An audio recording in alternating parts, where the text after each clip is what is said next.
I was a child when it all happened.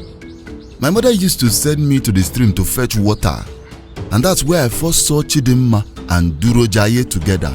Chidinma was from our village, a proud Igbo girl with a voice that could make the birds jealous.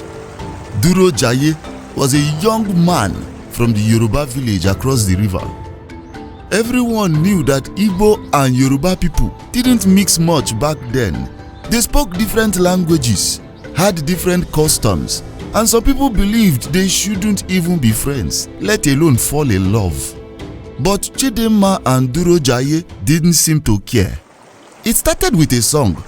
Chidinma was sitting by the stream one evening, humming one of her sweet melodies while washing clothes. She had the kind of voice that could make you stop whatever you were doing. That evening, Durojaiye happened to be fishing nearby. His canoe was tied up under a tree, and he must have heard her singing because he stopped paddling and just listened. When she finished her song, Durojaiye clapped softly from his canoe. Chidinma was startled at first, but when she saw him smiling, she laughed. That was the first time they spoke. It wasn't much, just greetings and small talk. But it didn't stop there. Every evening when Chidinma came to wash clothes, Durojaiye would be there too, pretending to fish. And every time he'd ask her to sing, she would laugh and tell him to go back to his village.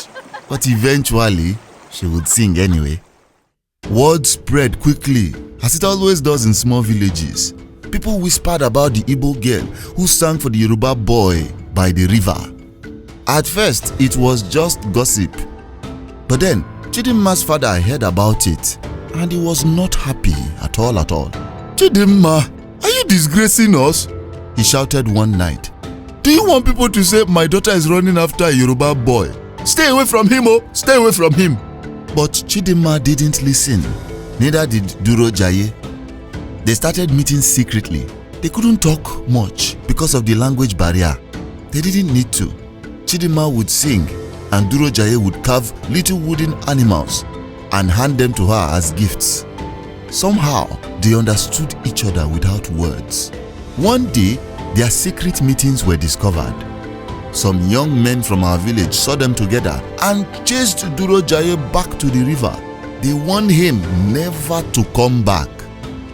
One night, Chidinma cried so much that her mother had to hold her until she fell asleep. The next morning, she was gone. No one knew where she went until a farmer from the Yoruba side came to our village a week later and said he saw Chidinma in their market standing beside Durojaiye selling yam. She had left everything behind, her family, her home, even her language to be with him. At first, people were angry. Chidinma's father refused to speak to her, and some villagers said she had brought shame to us. But over time, the anger faded. One day, a message came.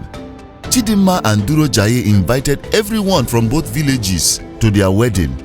My mother said it was the first time in years that our people crossed the river for something other than trade. The wedding was simple but beautiful. Chidinma wore a traditional Igbo wrapper and Durojaiye wore a Yoruba agbada.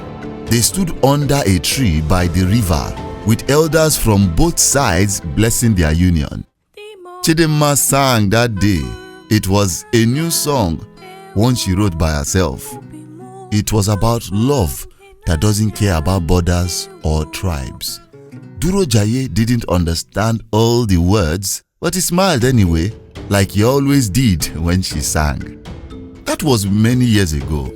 Now, both villages tell their story like a legend, as if it was always meant to happen. And every time I go to the stream and hear the wind rustling through the trees, I think of Chidinma's song and the love that brought two worlds together.